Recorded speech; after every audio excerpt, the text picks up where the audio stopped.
What's up, everybody? Welcome to the first episode of Red Sea Radio. Just three average dudes breaking down Husker football. We are the voice of the Red Sea, and we greatly appreciate it. Our very first episode dropping tonight. If you'd hit that thumbs up, subscribe if you are a Husker fan, as we will be covering Husker football throughout the season, giving you a recap of the previous game and a preview and prediction show for the upcoming game. Joined with me, I have two dudes, three counting myself. I got Summit Husker. He's from Florida Husker, man, is what I call him. Summit, what up, dude? What's going on, man? Thanks for having me in. Yeah, absolutely. And then also we got Little Red down there. That's my nephew, Grant. Grant, say hello, man. Hello. I love it.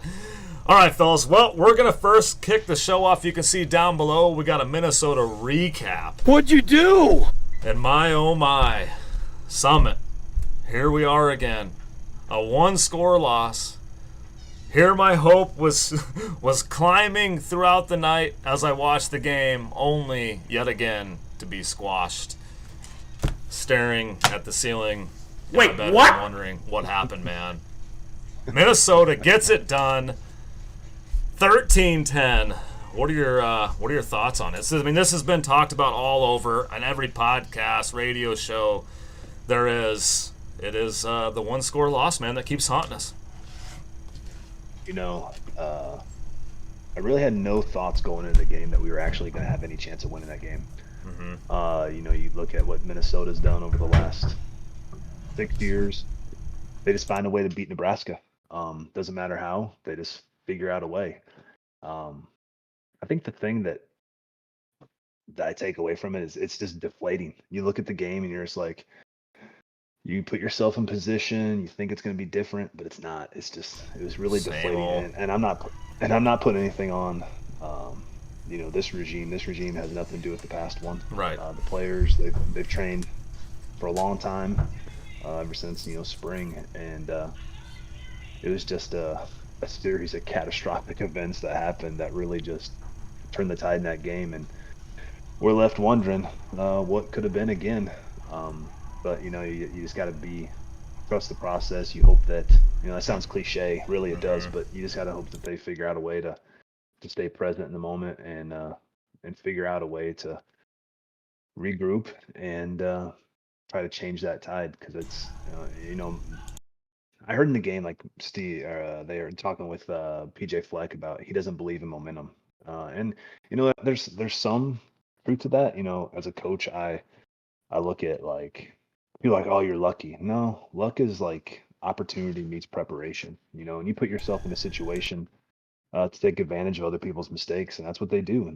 They knew that there's just a matter of time, and it's going to swing the other way. And I'm not talking momentum. I'm talking us shooting ourselves in the foot.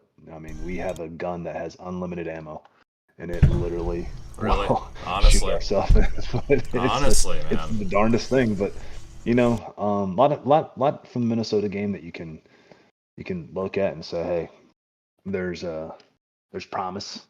You wish that this week we weren't playing such a high profile, high octane offense. Oh, they coming.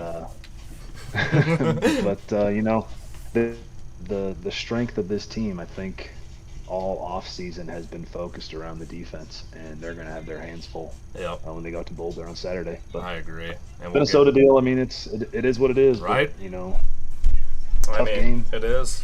You got to bounce back. You're right. It was just so disheartening, and I know from reading multiple message boards and listening to local radio, it's just how many gut punches can one fan base continue to take? And it's just hard, man. I don't even have an explanation for it. As I watched the game, I was texting Grant throughout that game, and I was feeling good. I really was. I thought the defense was playing extremely well. Gosh, it just felt like a game where, to me, I felt like we dominated the game from start to 5 minutes left. And I'm like, how are we possibly gonna lose this? And then you see the fumble and you see the unbelievable catch. Yeah, I mean, tip Unbelievable. of the cap. So, I mean, Right. Got to give it to him. fraction of just a fraction of that ball being just a little bit deeper out of bounds, and he's going to have that other foot down first, Yes. just by physics. But like Nebraska just it just has to be stop beating itself. I Yes. mean, you look at it and you're just like, all right. You wonder if the team's psyche on the sidelines, okay, what's going to happen next? Right. And as a coaching staff, those guys. I said it earlier. Those guys, you can't put anything that happened under the previous regimes on them, as far as how that happens. But I think we talked about this already, uh, and kind of prep for this is like Matt Rule probably saw it for the first time himself. He's sitting on the sideline like, oh, so this is how this happens. All right, and you really can't prepare Right. for a moment like No, you that. can't. And you just listening to him today, and listening to some other stuff, you think about like the only thing you can hope for is the coaching staff led by that defense or even the offensive coaches. If they can talk to their guys and they can watch film and be like, okay, this is why this happened, and they can truly understand that, and I think we finally have adults in the room leading this team, it can really galvanize and be like, okay, I know the why. And now that I know the why, I can now pursue how to fix it.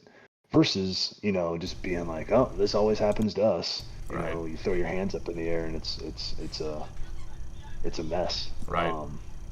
But I liked how Rule talked today. He was real complimentary of their program, and he talked about his guys bouncing back. And like if you went by position, I thought coaching wise, our defensive coordinator made adjustments. I mean, we couldn't get off the field in the first half on third down. They had what was the play count, like 32-13 or something like that.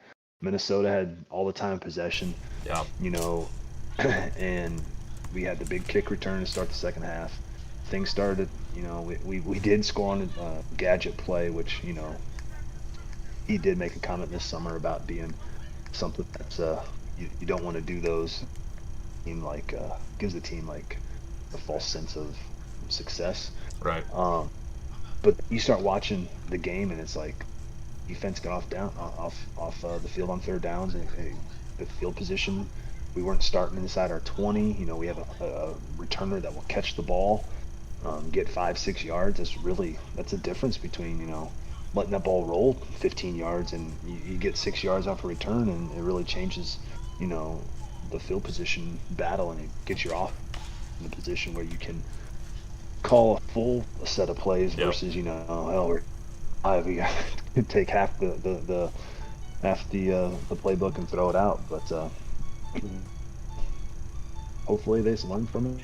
And I mean, it's just something that we just become too accustomed to, and I just hope the guys down in Lincoln figure that out. I agree. It's just, man, it's crazy, disheartening. Grant, as you were watching that game, let me get my mic set here. Grant, as you were watching the game, tell us how you felt. You were texting me back and forth. You think we got it? Well, I mean, how did you feel throughout the game? I guess about the game overall. I mean, there's a lot there. Well- I mean, it's a Nebraska game. There's all kinds of stuff to see and hear and talk about. overall, I mean, it just felt like, and I feel like this is the common occurrence in our games, and the reason we lose the games is because we turn the ball over at the end of the game. That's how we lose one-score games. If you look at all the games in the past that we've lost one score, it's always us forcing a or not forcing a turnover, but us turning the ball over. The other team, opposing team, getting a turnover within the Right. last five or within the last 5-10 minutes.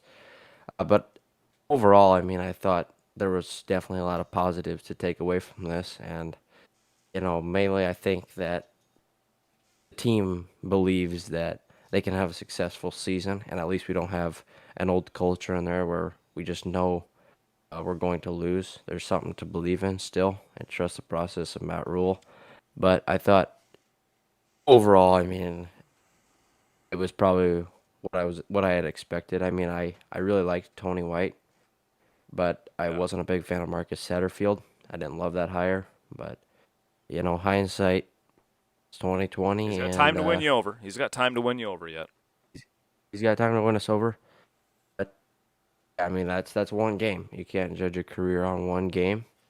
But I mean, a positive for this team, though, I thought the right read option from Jeff Sims. I thought he ran the ball really well. Ran a lot, yeah. When Minnesota put a spy on him, I thought that's when everything turned downhill, because it was just hard for us to get anything going. We went to the pass game, and that obviously didn't work. But I also thought something that was kind of underrated was the open field tackling. I don't think there was many open field missed tackles. I mean, compared to last year versus Northwestern, it was bad. But I think that all is schematically arranged. You just got to make the tackles. I think the defense. Overall, I mean, it's a loss. I think the defense. You can't dwell on that loss. You got to move on, and you got to learn from it. All right, Grant, I have one question for you as we kind of put a wrap on Nebraska, Minnesota. 13-10 loss, brutal. Would you ever think Nebraska would lose to a Minnesota Golden Gophers squad if you held that team under 60 yards rushing? No. That's what I'm saying. I mean, it was... Athen Kaliakmanis is not good. He's not. He's got good wide receivers. He's got great wide receivers. But he ain't good. He was 24 of 44 with 1 TD and 1 pick. Honestly, surprised how good our DBs played. I think playing them at the beginning of the year was the most opportune time to beat them because, Mr. Row the Boat guy, his teams aren't built to be successful now. He does a good job of moving them to peak, like when they're getting ready to play against, in October and early November, that's when his teams are the best. So I'm not going to judge Minnesota. I think they're probably a 7 or 8 win team, to be honest. Yeah, I could see 7 or 8. I don't know what their crossovers are like, but I think Iowa's probably going to win the division. I don't know. Like, their quarterback didn't play very well either. Wisconsin, who knows what they're going to be yet. Illinois. I mean, it's just a So Minnesota has Wisconsin, Ohio State, Illinois, Michigan State, Iowa, Michigan. Yeah, they're not. They're 6 or 7. Oh boy! And they take on September 16th. They got at North Carolina, the Tar Heels. Okay, so they're losing 3 against the E. Well, they play Michigan State, so they play Michigan State, Ohio State, and Michigan. Yeah. Ooh. I'm gonna say they're a 6. I'll say a 5 or 6 win team. Yeah, that win guess. Versus us might have saved their year. It might have. Like that could get them a bowl game. Yeah. Agree. But dang. I don't know. Yeah. There it is. 13-10. Our Minnesota recap, as disheartening as it is, talking about another 1-score loss, which is getting so old to even mention. But it is what it is at this point. Next up, we have a Colorado, Nebraska, old school rivalry preview prediction coming at you. All right, Red Sea Nation, here we go. It is time. Colorado, Nebraska.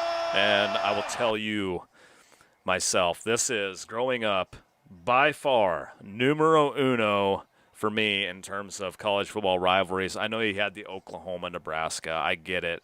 I love that rivalry as well, but I always loved watching Colorado-Nebraska on that day after Thanksgiving. It just was, man. And growing up, it was always those two teams, two top 5 programs. We're going to get into it.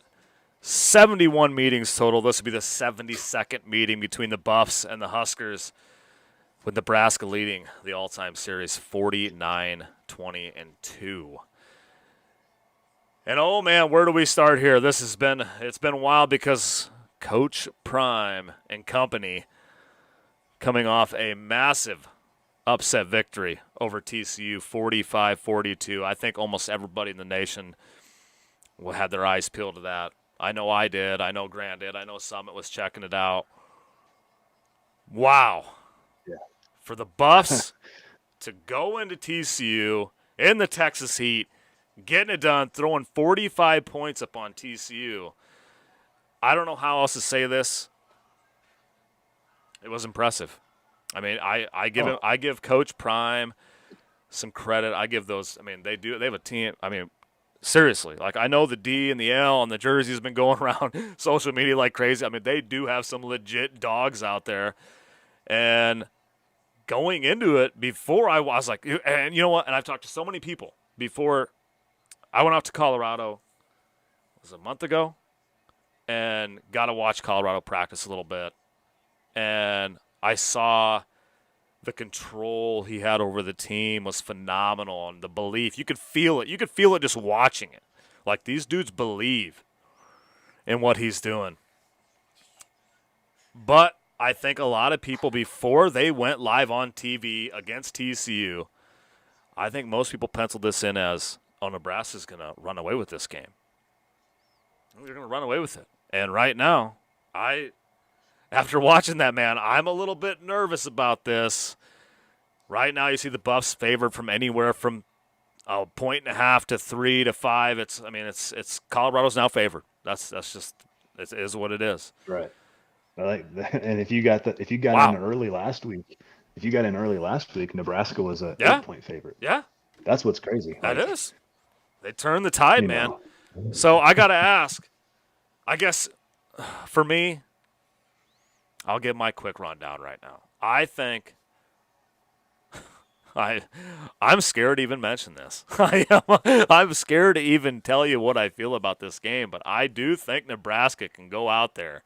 And the one thing I thought I saw, and I could be wrong, was I feel like the run game is there to be had if you stick to it and you're committed to it. Now, are we? Can we trust Coach Sat to do that? I don't know.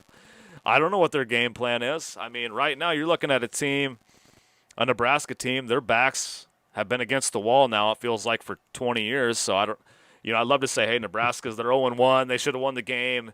But God, I can't go down that well right now. So will Rule have something in his magic bag of tricks to get this team to feel like everybody's doubting them, which everybody kind of has for the longest time? But does he have the right thing to say to get him to go out to Boulder to grab a massive win? And either way, and no matter how you cut it, the entire nation right now is on Colorado. That's all they're talking about. And I mean, I don't know.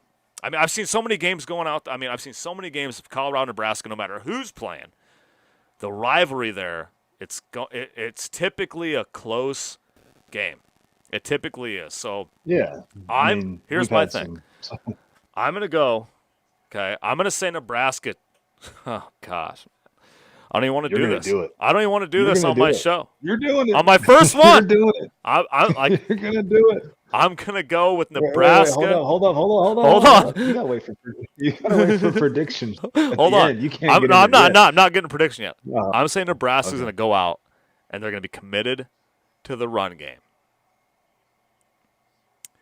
If they commit to the run game, I'm going to feel pretty good about their chances. But I should be able to tell, I think most people will be able to tell in that first 5 minutes what Nebraska's game plan is going into this thing, if they're really going to have a shot. Because right now, Colorado's hot. That atmosphere is going to be absolutely insane. Coach Prime's first game, sold out. I don't know how many Husker fans are going to get in there. Typically, we take the stadium over. It is what it is. But I don't know how many will get in there right now. Colorado fans are loving it, and I don't blame them.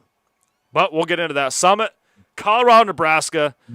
You're my age. You get it. This is. Here it is. This is it. This is it. This is it. Yeah, I mean, they've won the last two, which when you think about it, it's like, oh.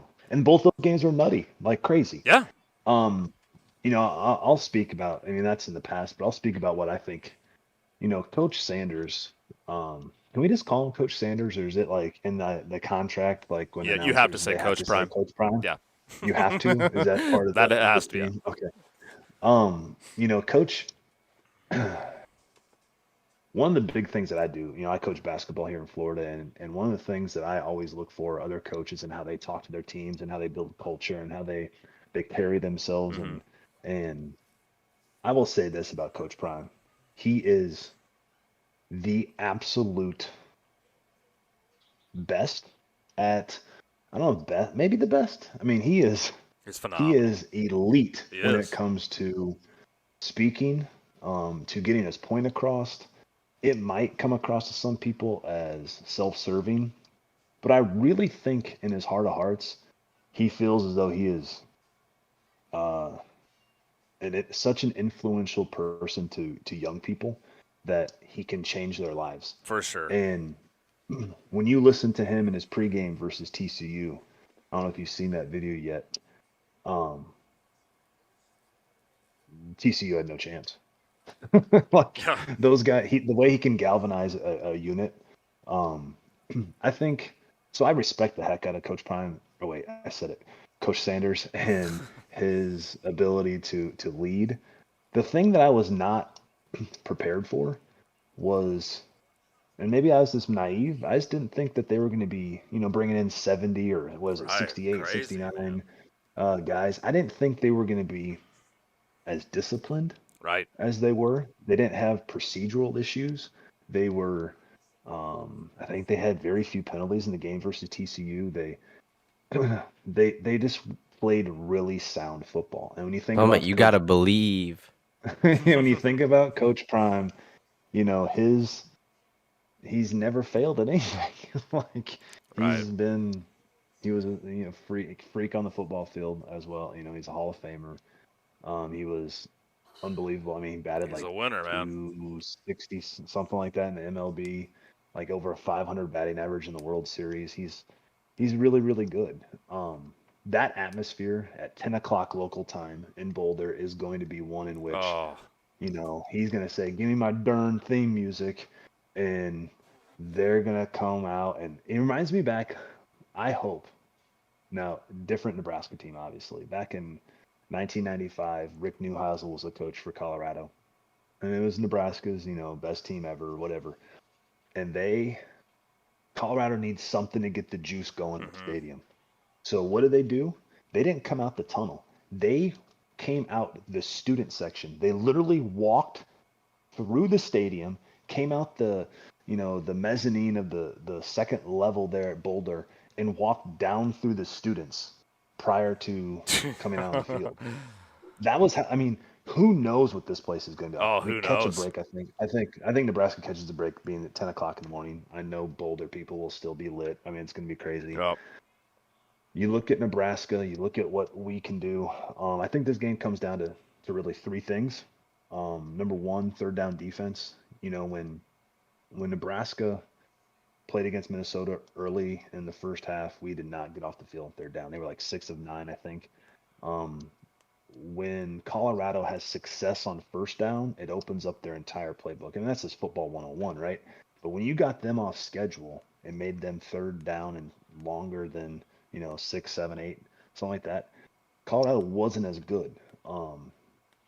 Their offense, you listen to Coach Rule today in his press conference, he talked about it. They're going to take shots 10 times a game. They're going to go down the field 10 times a game. Yep.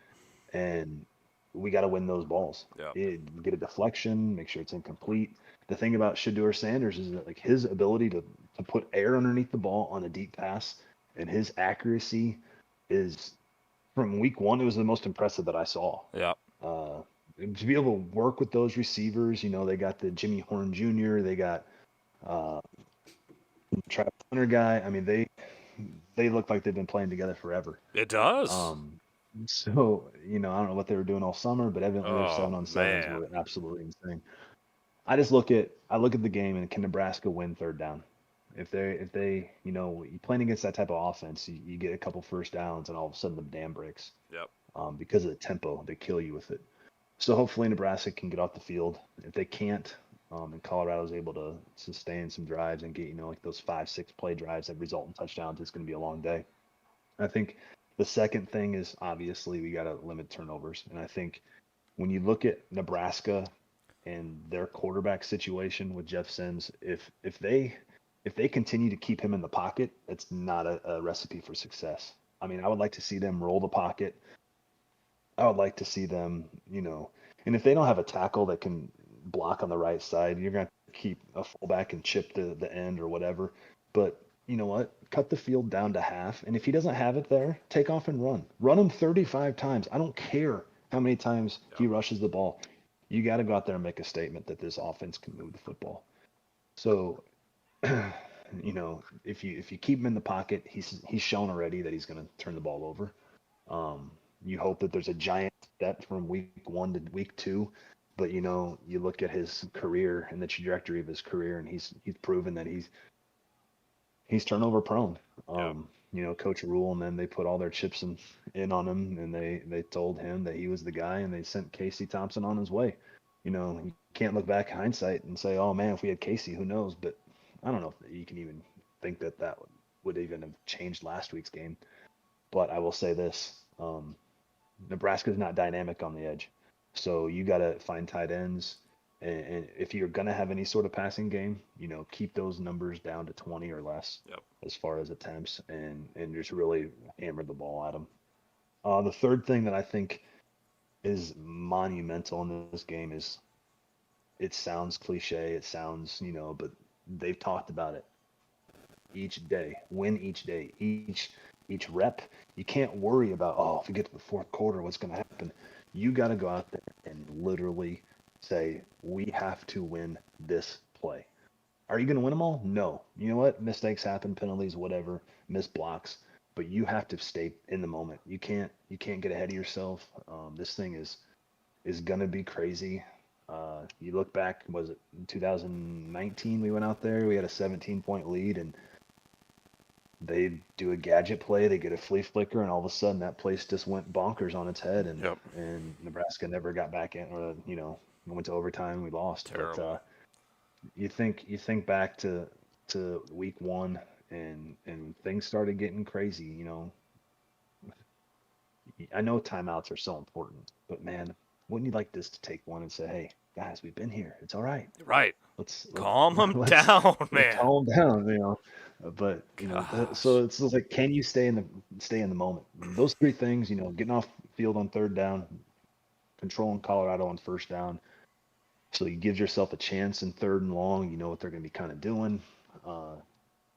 Limit the turnovers don't let them sit in the pocket, man. Get them outside, let them run on the perimeter, and have a run pass option where you got a tight end coming across the middle. That was so not even in the game plan. It was wild.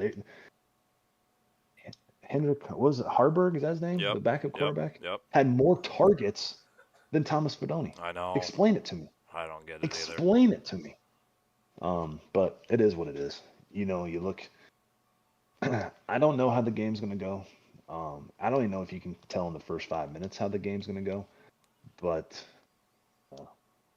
the game plan better be heavy dose of those three running backs. I agree. And I say the three running backs, including the quarterback. Yep. Because that's what he really is. Got to. Grant, what are you thinking about Colorado? I know we talked, and you were all about the bus. Oh, he's 600 coming. Yards passing. Here we go. You believe? All right. I believe. Oh, boy. Summit, do you believe? Oh, in what? Do you believe? In what? You don't believe because you don't know what you're believing in. You have to believe. And I believe that we are going to get absolutely destroyed. Now, let me explain this. We are losers. They are winners. A winner and a loser, who's going to win? A winner. All right. It's as simple as that, fellas. If you want to win the game, you have to win every single rep. You have to win every single practice. If you don't do that, you ain't going to win. You have to believe you're going to win, and we don't believe we're going to win. You can see it.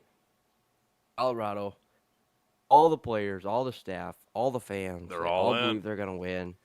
They're all in. Yep. So, Grant, now you're a senior. A winner and a loser, a winner wins. You're a senior, so are you announcing your commitment to Colorado here live on episode 1? I am. All right, he's a buff. He's in. With all my offers sitting on the table that You're a For the buff. next 3 to 4 years, I will be committing to the University I of like that. Colorado. I like that. That's how this young bucks they roll now. They just mentioned 3 or 4, probably 3. I We're all I, going I might pro. decommit. I Yeah, might hit the decommit. portal. Yep, So yep, Grant, yep. you're thinking Colorado big, no question. You see it, it's over. I wouldn't say big. I All wouldn't right. say big, but we're not gonna win. I Wow. mean, we're just not gonna win. I want to see us win. Don't get me wrong. I don't want to see Colorado win, but what's telling us we're going to win? See, What belief is there? now let me tell you What is this. there to believe I in just think I for the think players? football's different. I think it's a dramatic overreaction to week one by everyone, including people from Skip Bayless to Keyshawn Rightfully so. Johnson. Keyshawn I mean, Johnson. Yep. did you see that on Woo! Undisputed? Oh, He's like, Nebraska's sorry. sorry. Which Dude, what I would do is I would take that video, I would just and loop it. gather the team and loop it and walk right out. Yeah, I wouldn't say a you word. know, I mean, and to be honest, and I know Grant's, he's a senior in high school, but that's the mentality that young people have. Yeah, Like, they've never seen if anything it's different. not immediate, if it's not immediate success, if things don't happen, like it's the iPhone generation. They have so much technology and answers at their fingertips that if they don't get the answer or have immediate success, oh, this sucks, it's over, I'm moving on to something else. And that's exactly how these coaches at Nebraska have to fight against it. You hear in the preseason Coach Rule talking about put your phones away. And there's a reason for that. And the reason simply is because when we get buried into it, we get influenced by everything. And we're influenced and block that noise out. You can't you can't overreact to week one. I Nebraska is a different team. Like you look at the front Nebraska is going to put at against Colorado with their front seven versus what TCU had, and I would be, Nebraska's probably slower up front, but you know what? They're bigger, and I think that could be something that Colorado. I mean, their front they don't have to hold the ball long. That's something that that's a catch and it's the ball's out. So it's going to be real interesting to see how that 3-3-5 stacks up. It will be. Do we run like do you run like an umbrella shell and keep everything in front of you and say, hey, rally the football and tackle? Or do you say, you know what, we don't want Shadur to have all day back there, so we're going to come up and press a little bit and then bring plus pressure. And if you do something like that, you're gambling.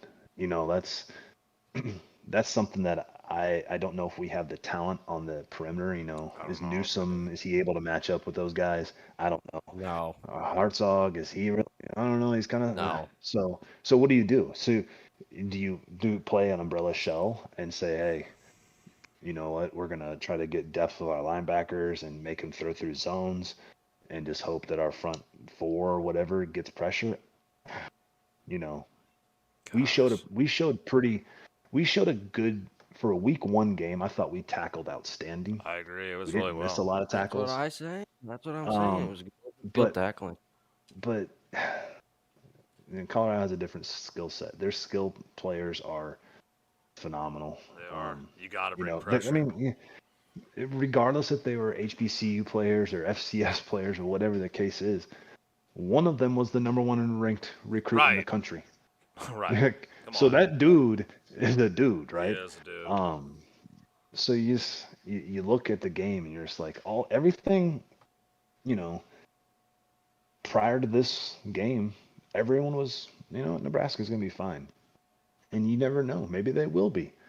The thing that I caution, and I just want to say, like, I asked my buddies, like, do we even have a chance? And they're like, no chance. And these are all the people who live down here in the South. They don't care about Nebraska. Like, they're so tied up in the SEC and everything like that. Like, I try to tell them, like, the best quarterbacks in the country are in the ACC and the Pac-12. Y'all in the Southeast do not have a quarterback worth anything compared to it. So they have no, like, football doesn't exist outside the SEC footprint to them. So I asked them, I was like, so what's the does Nebraska have a chance? And they're like, no, there's no chance. They bought in. Like, so you know what? We have scholarship players too. Yep. Do I think, I'll give my prediction later, but I think that you can't take week one and just, continue that type of performance, and he's going to throw for 500 yards, and they're going to have 4 receivers over 100 yards each, and they're going to have a running back catch and have 4 touchdowns. You can't take that and just carbon copy it each week. There's different elements. Nebraska's going to adjust. Colorado will adjust. It will be interesting to see how the game plays out overall. It will. Yep, it definitely will. It is. It's hard because you can't put two. Yeah, like Summit mentioned, you can't put so much into week one. It's week one. Colorado had all summer to prepare for TCU. They knew it was an all-in moment for them, and they got it done. I mean, I give them credit. I do. I don't know that I was expecting Colorado to win. I was thinking, okay, it'll be interesting to see how this works out. From going from Jackson State and going to Colorado, I'm like, man, is this going to be? Could be ugly. You saw this 1-11. I mean, 80 new But players. Are we missing the point?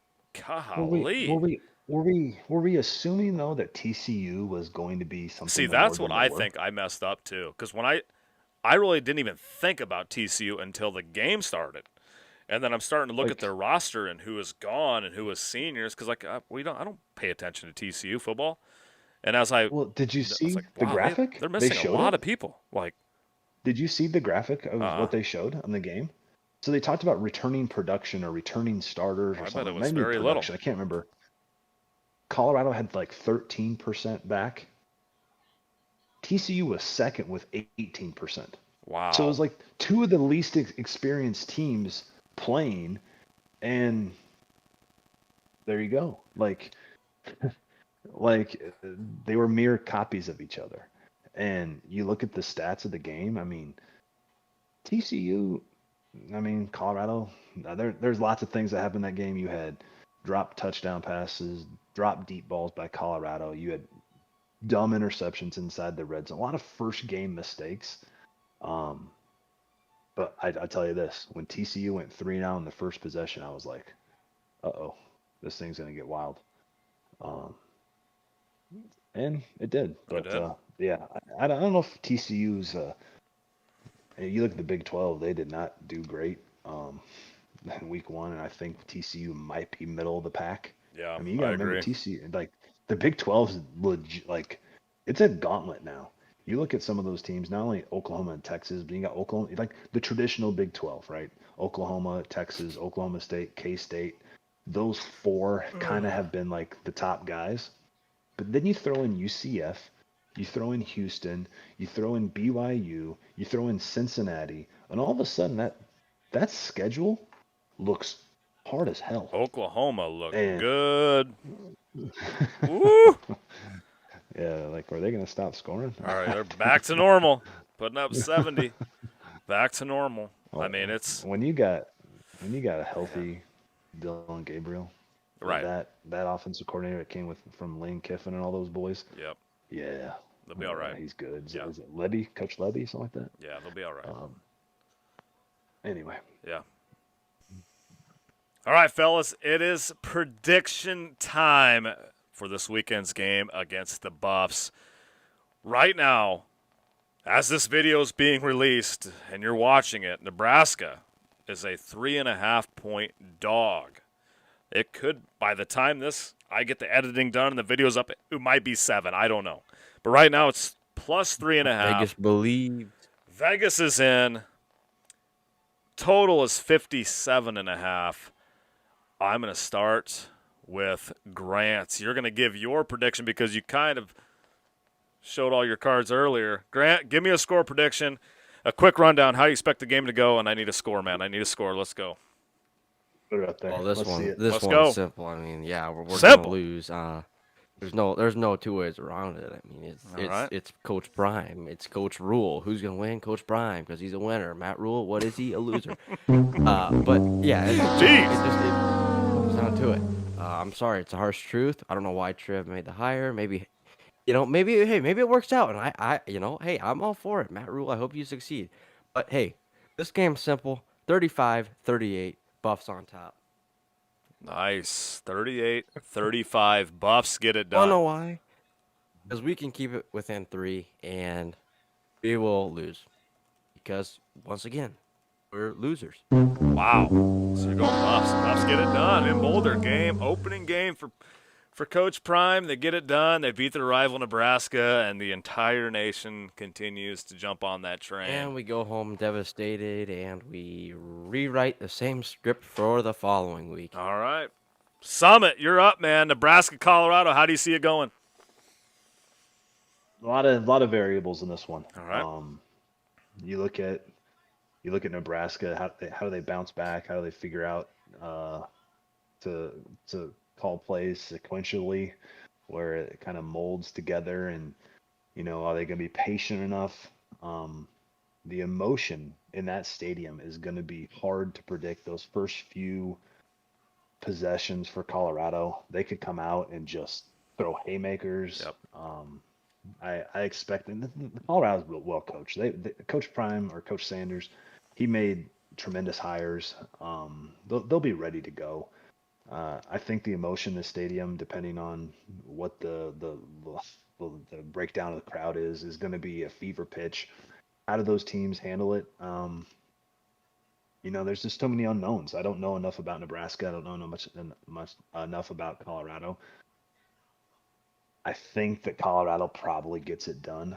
I think it's going to be a close game. I think the line, I think Colorado probably covers it. I just don't know if Nebraska has enough offense, and I don't know if the defense can hold Colorado to a margin in which we can catch them. So I'm going to go Buffs 27, Nebraska 14. Nice.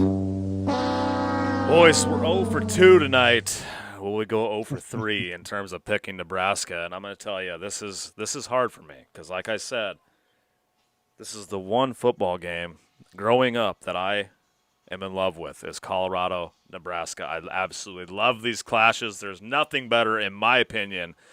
And when I saw them be announced, and before, it didn't matter who was coaching at the time, but when I saw they were back on the schedule, I couldn't have been more happy. I've been to every game they've come to Lincoln. I've been there. I love it. I love seeing it. There's nothing better than a good old-fashioned rivalry. Colorado, Nebraska.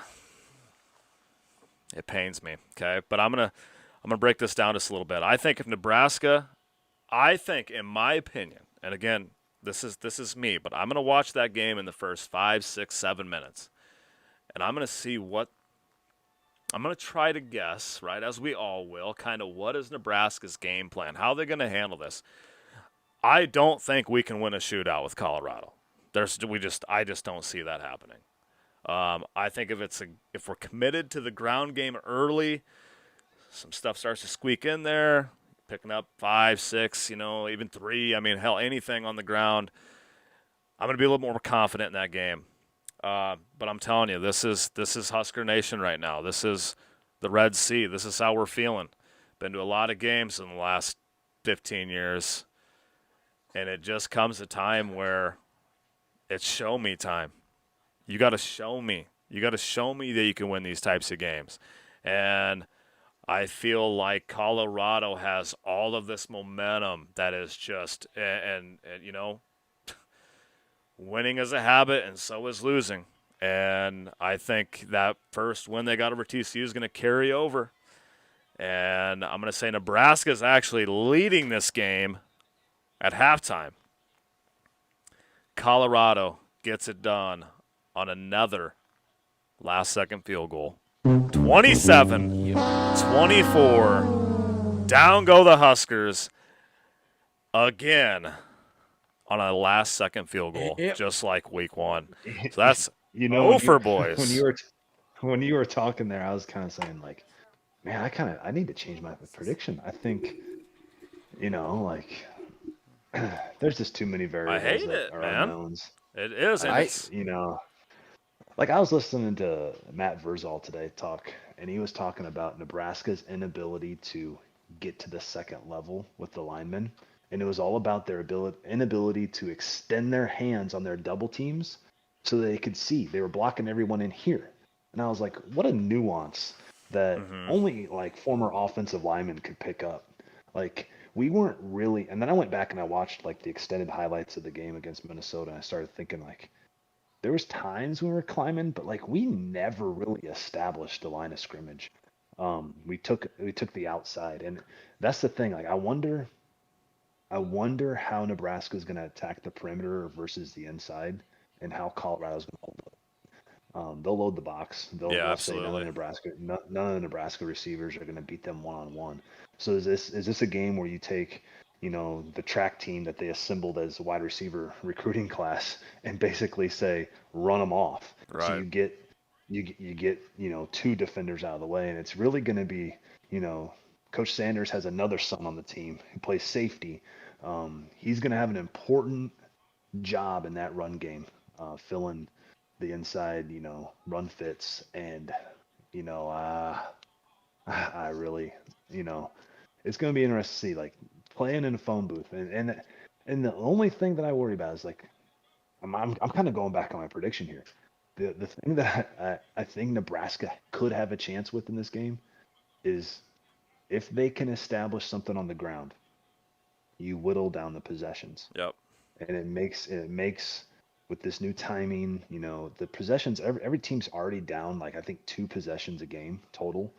And if you can go out and you take the ball on the opening kick and you go on like a 9 play drive that takes up 6 minutes and you get 3 points, it's like okay.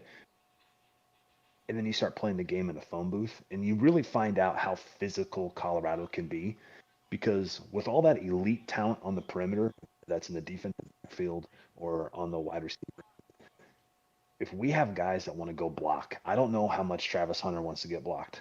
I don't know how much those interior guys, how many guys they have, to be able to withstand if we just keep running at them. The only question you have is, can our defense keep the game close enough that hopefully that can pay Right. off?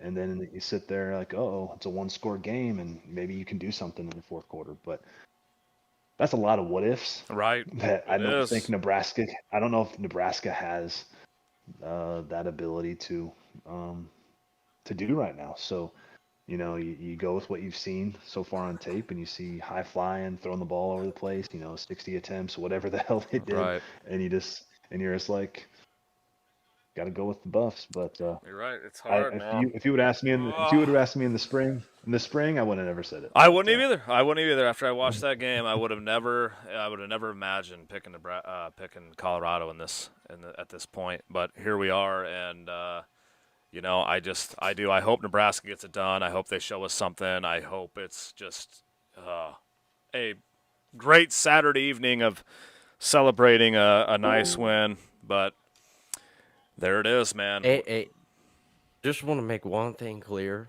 When I said Matt Rule is a loser, he's a builder. Oh, there He's a we go. builder. Let me reword Yeah, that. He's a builder. you might get He's run not a off the. loser. He's a builder. He's a my builder. reaction was very like, what? I was too. A Husker fan's He's a going to run you builder. off the show. Yeah, He's a builder. So let's just check out. so you're Hey, saying be let's see patient, the Grant. comments. You came in hot tonight. Yeah. Okay. He's a builder. He's All not right. a loser. He's a builder. All right. We'll see down the road if he's a winner or a loser. He's a builder for now. For now, But he's a Dion's a winner. All right. So there it is, boys. Tough. We'll see if It's tough to make Bob those the builder predictions. can get it done. Yep. All right. Well, I hope. Hey, a couple quick things I'm gonna drop here before we go. I hope you guys loved it. Red Sea Radio. Again, it was our very first episode. Summa and I both have YouTube channels, gaming channels that we've had for Summit. I don't know how many years we've had our gaming channels. It's been a long time.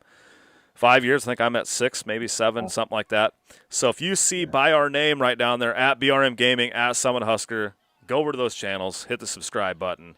We greatly appreciate it. We play college football games. Summit's got a big Nebraska dynasty going right now. Go check that out on College Football Revamped. You'll love it.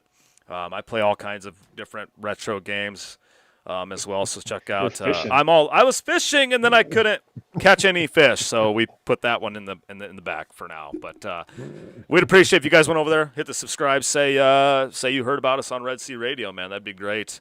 And Grant, he's just a high school senior that has never seen Nebraska win. So now you can tell by his take. So anyway, I think that's it, man. I appreciate it. For Summit, for Grant, this is Mac on Red Sea Radio, man. We'll take it. We'll see you guys next week. Have a good one, fellas. Peace out.